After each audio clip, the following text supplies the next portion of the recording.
मैं हूं आपके साथ अदिति मिश्रा। शुभेंदु अधिकारी ये अब केवल एक नाम नहीं है, बल्कि सियासत के एक नए युग का ब्रांड बन चुका है, जिसने ममता के जैसे सरीखे नेता की सियासत को हवा में उड़ा दिया और बंगाल में बीजेपी का विजय घोष सबको सुनाया। अब बंगाल का ये नाम जनता की नुमाइंदगी करेगा, जो बंगाल का नया परचंबरदार बनेगा। रिपोर्ट देखिए।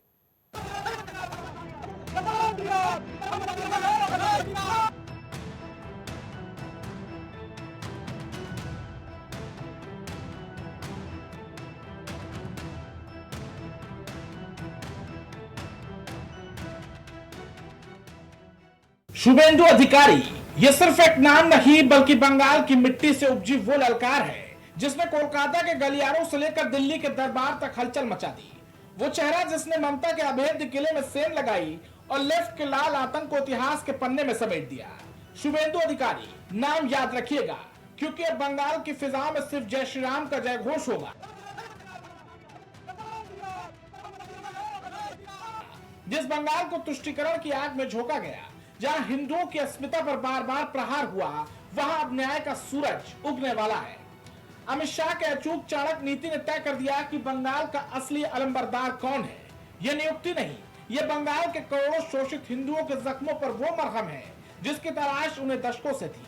बंगाल जैसे राज्य को दंगों की आग में झुलसाने वाले अब सावधान हो जाएं, क्योंकि जिसने भवानीपुर के रण में दीदी को धूल चटाई, वो अब पूरे बंगाल की तकदीर लिखने आ गया है। नीति बदलेगी, नियति बदलेगी और उखड़ जाएगी वो जड़ें जिन्होंने बंगाल के विकास को दीमक की तरह चाटा है। अब हर घर से ओंकार उठेगी, अब हर चोट का हिसाब होगा, क्योंकि केसरिया परचम थामे हिंदुत्व का ये योद्धा अब बंगाल के सिंहासन की ओर बढ़ चुका है। जिसने बंगाल की सियासत की धुरी बदलकर आजादी के बाद बंगाल में कमल खिलाया, जिसने लेफ्ट और टीएमसी जैसी पार्टियों की नीति को जड़ से उखाड़ फेंका, जिसने बंगाल में हिंदुत्व का परचम बुलंद किया, उस शुभेंदु को बंगाल का अधिकार सौंपा गया है। बंगाल में हिंदुओं की चोट पर मरहम लगाने वाले शुभेंदु अब बंगाल के अलंबरदार बन चुके हैं। उनके नाम पर मोहर किसी और ने नहीं, बल्कि बीजेपी के चाणक्य अमित शाह ने लगाई है। चुनाव की प्रक्रिया पूरी हुई है। लगभग 8 प्रस्ताव और समर्थन प्राप्त हुए हैं और सभी प्रस्ताव और समर्थन एक ही नाम के मिले हैं। उसके बाद दूसरे नाम के लिए भी सबको समय दिया गया, पर्याप्त समय दिया गया, मगर कोई दूसरा नाम नहीं आया है। इसलिए केंद्रीय पर्यवेक्षक के रूप में मैं श्री शुभेंदु अधिकारी जी को पश्चिम बंगाल विधानमंडल दल के नेता के रूप में निर्वाचित घोषित करता हूं। साल 2020 वो वक्त जब बंगाल में टीएमसी का दामन छोड़कर शुभेंदु ने कमल को अपने हाथों में लिया था। बस इसी दिन से उन्होंने टीएमसी की उल्टी गिनती बंगाल में शुरू कर दी थी। 2021 के चुनाव में भाजपा को शुभेंदु की चुनावी रणनीति के बूते 77 सीटें मिली थी। यही से तय हो गया था कि आने वाला वक्त बंगाल में बीजेपी के सूर्य का उदय होगा। टीएमसी के जड़ों को खोखला करने वाले शुभेंदु अब बंगाल के सर्वे सर्वा होंगे। शुभेंदु अब बंगाल के नए मुख्यमंत्री होंगे। इस चुनाव में एक रैली के दौरान की तस्वीरें जिसने पूरे भारत में ख्याति बटोरी थी, वो तस्वीर थी सीएम योगी आदित्यनाथ के सामने शुभेंदु का दंडवत प्रणाम। इस तस्वीरों में तमाम हिंदुओं के मन में हिंदुत्व की वो ज्वाला धधकाई जिसकी आज तले टीएमसी का फूल मुरझा गया। खैर, अब वो दिन आ गया जब बंगाल की फिजा कमल की सुगंध से सराबोर होगी। Desk report, India superfast. तो पश्चिम बंगाल में एक नई युग की शुरुआत हो चुकी है। राज्य में पहली बार भारतीय जनता पार्टी की सरकार बनने जा रही है। तमाम अटकलों कयासों के बीच शुभेंदु अधिकारी के नाम पर मोहर लगाई गई।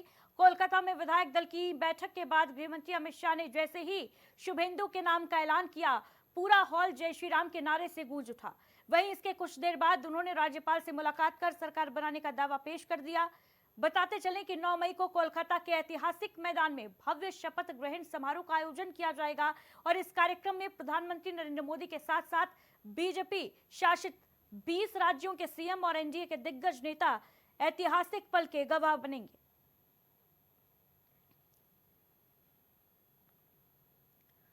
और अब बात दक्षिण भारत की, जहां राजनीति में आज एक नया चैप्टर लिख दिया गया है। थलापति के नाम से मशहूर अभिनेता और टीवी के प्रमुख विजय कल तमिलनाडु के नए मुख्यमंत्री के तौर पर शपथ लेंगे। राज्यपाल राजेंद्र विश्वनाथ आलरकर उन्हें सरकार बनाने के लिए औपचारिक न्योता दे चुके हैं। दशकों बाद तमिलनाडु की सियासत में ये पहला मौका है जब किसी नई विचारधारा ने पारंपरिक दलों के वर्चस्व को चुनौती देते हुए सत्ता की चाबी अपने हाथ में ली है। विजय कल सुबह 11 बजे मुख्यमंत्री पद की शपथ लेंगे। इस नई सरकार को वामपंथी दलों यानी सीपीआई और सीपीएम के साथ साथ इंडियन यूनियन मुस्लिम लीग का भी समर्थन हासिल है। सरकार बनाने का न्योता मिलने के तुरंत बाद विजय सहयोगी दलों के कार्यालय पहुंचे, उनके सहयोग के लिए उनका आभार व्यक्त किया। बताते चले कि कल होने वाले इस भव्य शपथ ग्रहण समारोह की तैयारियां जोरों पर हैं। सूत्रों की माने तो विपक्ष की एकजुटता दिखाने के लिए कांग्रेस नेता राहुल गांधी भी इस कार्यक्रम में शामिल हो सकते हैं। विजय के शपथ ग्रहण को तमिलनाडु की राजनीति में एक बड़े बदलाव के तौर पर देखा जा रहा है, जहां जनता विकास के एक नए मॉडल की उम्मीद कर रही है। राज्य भर में जश्न का माहौल है और टीवी के कार्यकर्ताओं ने अपने नेता के स्वागत के लिए चेन्नई की सड़कों को बैनरों और पोस्टर्स से पाट दिया है। कल सुबह 11 बजे के बाद तमिलनाडु की कमान आधिकारिक रूप से थलापति विजय के हाथों में होगी। उत्तर प्रदेश की राजनीति में अपने बेबाक बयानों के लिए जाने जाने वाले योगी सरकार में मंत्री ओपी राजभर ने पश्चिम बंगाल को लेकर अपनी प्रतिक्रिया जाहिर की। ओपी राजभर ने पश्चिम बंगाल में बीजेपी विधायक दल के नेता चुने गए शुभेंदु अधिकारी को बधाई दी। इसके साथ ही उन्होंने उनके पीए की हत्या पर नाराजगी व्यक्त की। उन्होंने कहा कि बंगाल जिस गुंडागर्दी और तानाशाही के लिए जाना जाता था, उसे खत्म करने के लिए जनता ने भाजपा को भारी मतों से विजय बनाया। पश्चिम बंगाल में बीजेपी की सरकार बनने के बाद हिंसक घटनाओं पर लगाम लगेगी। बंगाल की जनता ने ममता जी के शासनकाल से त्रस्त आकर जो गुंडा राज, अराजकता और तानाशाही थी, उससे ऊब करके लोगों ने भारतीय जनता पार्टी को जनादेश दिया है। अब जब जनादेश मिला है तो विधायक दल की बैठक हुई है माननीय गृह मंत्री अमित शाह जी के नेतृत्व में। तो बैठक में मुख्यमंत्री का चेहरा माननीय सुधांशु जी को तय किया है। तो कल शपथ लेंगे। शपथ समारोह शुभेंदु अधिकारी जो कल शपथ लेंगे, तो उनकी शपथ समारोह में हम लोग भी जा रहे हैं। वहीं उत्तर प्रदेश की राजधानी लखनऊ से वरिष्ठ बीजेपी सांसद जगदम्बिका पाल ने पश्चिम बंगाल में शुभेंदु अधिकारी को विधायक दल का नेता चुने जाने पर खुशी जाहिर की। पाल ने इसे बंगाल की राजनीति में एक ऐतिहासिक मोड़ बताते हुए कहा कि ये जीत राज्य में भय और भ्रष्टाचार के खिलाफ जनता के जनादेश की जीत है। उन्होंने शुभेंदु अधिकारी के संघर्षों की सराहना की और इसे बंगाल के उज्जवल भविष्य का संकेत बताया। पश्चिम बंगाल में चुनावी नतीजों के बाद बीजेपी ने एक बार फिर शुभेंदु अधिकारी पर भरोसा जताया। उन्हें विधायक दल का नेता चुना गया। इस निर्णय का स्वागत करते हुए बीजेपी सांसद जगदम्बिका पाल ने कहा कि शुभेंदु अधिकारी ने ममता बनर्जी और तृणमूल कांग्रेस के विरोध में जिस तरह अडिग रहकर लड़ाई लड़ी, ये उसी का नतीजा है। पाल के मुताबिक अधिकारी ने कई जानलेवा हमलों और कानूनी अड़चनों का सामना किया, लेकिन वे पीछे नहीं हटे। इसका स्वागत है और जिस तरह से शुभेंदु अधिकारी विगत कई वर्षों से तृणमूल कांग्रेस और ममता बनर्जी के खिलाफ संघर्ष कर रहे थे, जिस तरह से उनके ऊपर मुकदमे कायम किए जा रहे थे, जिस तरह से उन पर कई बार हमले हुए, प्राणघातक हमले हुए, इसके बावजूद वो विचलित नहीं हुए नरेंद्र मोदी जी के नेतृत्व में, गृह मंत्री अमित शाह जी के नेतृत्व में। और आज उस वेस्ट बंगाल में जहाँ पे तृणमूल कांग्रेस ने एक भय का आतंक बना रखा था, जिस तरीके से वहाँ पे बूथ कैप्चरिंग, वहाँ की पुलिस मशीनरी एक टीएमसी के कार्यकर्ता के रूप में काम कर रही थी, उसको नरेंद्र मोदी जी के नेतृत्व में लोगों ने तृणमूल कांग्रेस को सत्ता से उखाड़ फेंका और कमल खिलाने का काम किया। वहीं बंगाल चुनाव में बीजेपी की ऐतिहासिक जीत के बाद नई सरकार के गठन को लेकर हलचल तेज हो गई। इसी कड़ी में उत्तर प्रदेश के मुखिया योगी आदित्यनाथ शनिवार को बंगाल के अहम दौरे पर रहेंगे। सीएम योगी कल सुबह कोलकाता पहुंचेंगे, जहां पार्टी के दिग्गज नेताओं के साथ भावी रणनीतियों पर चर्चा करेंगे। माना जा रहा है कि ये दौरा बंगाल में डबल इंजन सरकार के विजन को मजबूती देने की दिशा में बड़ा कदम है। पश्चिम बंगाल फतेह के बाद अब राज्य में बीजेपी के कद्दावर नेताओं के दौरों का सिलसिला शुरू हो गया है। पार्टी सूत्रों की माने तो उत्तर प्रदेश के मुखिया योगी आदित्यनाथ कल सुबह ठीक 9:30 बजे कोलकाता पहुंच जाएंगे। चुनाव प्रचार के दौरान बंगाल की गलियों में बुलडोजर मॉडल और सुशासन की गूंज पैदा करने वाले सीएम योगी का ये दौरा बेहद अहम और खास है। सीएम योगी का बंगाल दौरा इस बात का संकेत है कि बीजेपी अब राज्य में अपनी जीत को सुशासन में बदलने के लिए पूरी तरीके से गंभीर है। बंगाल में बीजेपी की ऐतिहासिक जीत के बाद अब यूपी की राजनीति में आरोप प्रत्यारोप का सिलसिला तेज हो गया है। समाजवादी पार्टी लगातार चुनाव आयोग और बीजेपी पर निशाना साध रही है। इसी कड़ी में पीलीभीत में राज्य मंत्री संजय गंगवार के बंगाल दौरे से वापसी पर स्वागत को लेकर समाजवादी पार्टी ने तीखा हमला बोला। सपा जिलाध्यक्ष ने संजय गंगवार पर बंगाल चुनाव में धांधली करने और जनता को गुमराह करने के गंभीर आरोप लगाए। सपा जिलाध्यक्ष जगदेव सिंह जग्गा का आरोप है कि भाजपा ने बंगाल में सरकारी तंत्र और चुनाव आयोग का दुरुपयोग कर ममता बनर्जी को रोकने की कोशिश की। उन्होंने दावा किया कि 100 सीटों पर गड़बड़ी की गई, फिर भी जनता ने दीदी का साथ दिया। वहीं संजय गंगवार की बढ़ती संपत्तियों पर सवाल खड़े करते हुए विपक्ष ने सवाल किया कि आखिर मझोला चीनी मिल चलाने का वादा कब पूरा किया जाएगा। सपा ने तंज कसा कि जिस मिल में मंत्री संजय सिंह के पिता नौकरी करते थे, आज मंत्री होने के बाद भी उसे शुरू नहीं करवा पाए। सोशल मीडिया पर वायरल एक पुराने विवाद का हवाला देते हुए कहा गया कि जो मंत्री एक कोतवाल पर कार्रवाई नहीं करा सके, वो बंगाल जीतने का दावा कैसे कर रहे हैं। ये संजय गंगवार वही संजय गंगवार है जो है एक यहाँ पीलीभीत में किराए के मकान पे रहने आए थे। आज जो इन्होंने इतने प्रॉपर्टियाँ धोखा फरेब करके तमाम फरेब करके जो है आलीशान महल बना लिए।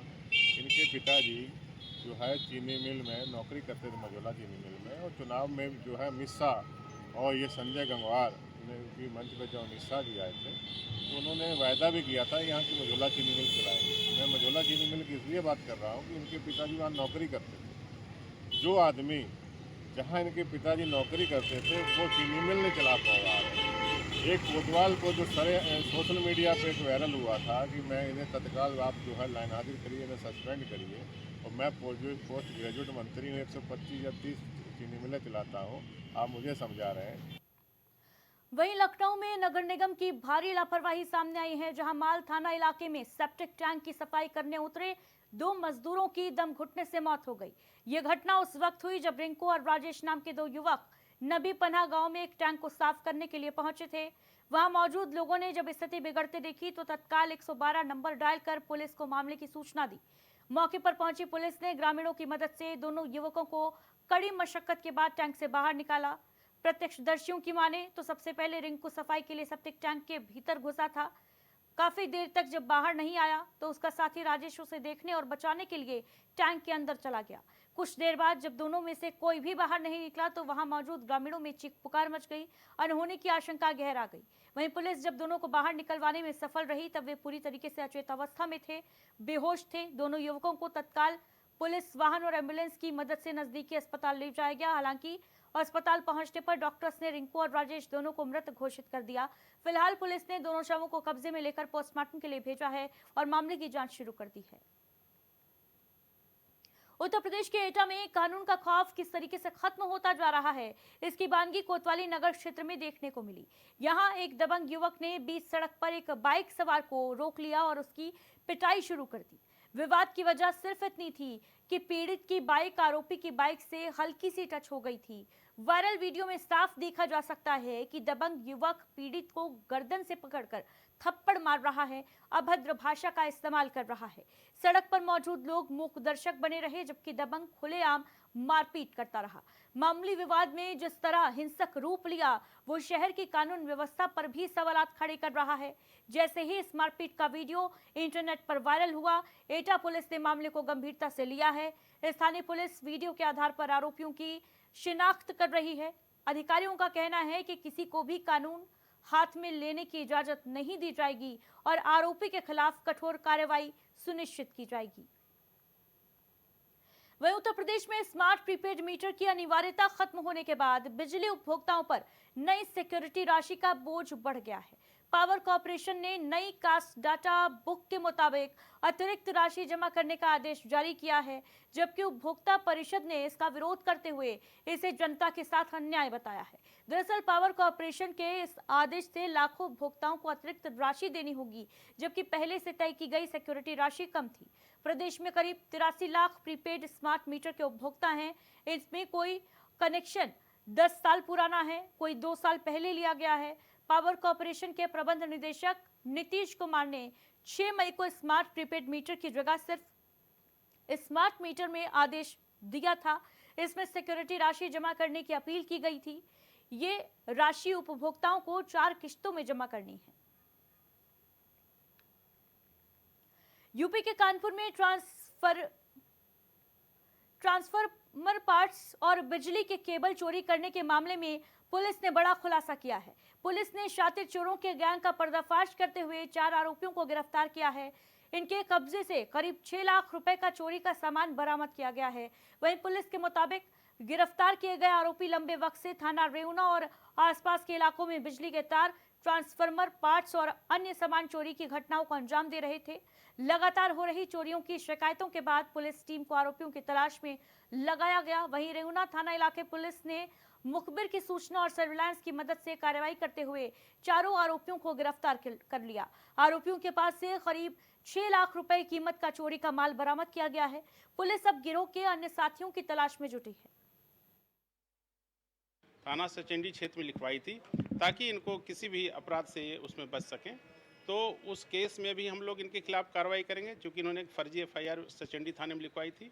इसके अतिरिक्त जो विद्युत का जो ट्रांसफार्मर चोरी और जो रेवना की जो तार चोरी है, ये दोनों केस भी इसमें वर्कआउट हुए हैं। और चूंकि इसमें ये महत्वपूर्ण अपराध है और एक तरीके से लोक व्यवस्था से जुड़ा हुआ अपराध है, इसमें इनके ऊपर गैंगस्टर और NSA की भी कार्रवाई हम लोग भविष्य में करेंगे। और इन्हीं खबरों के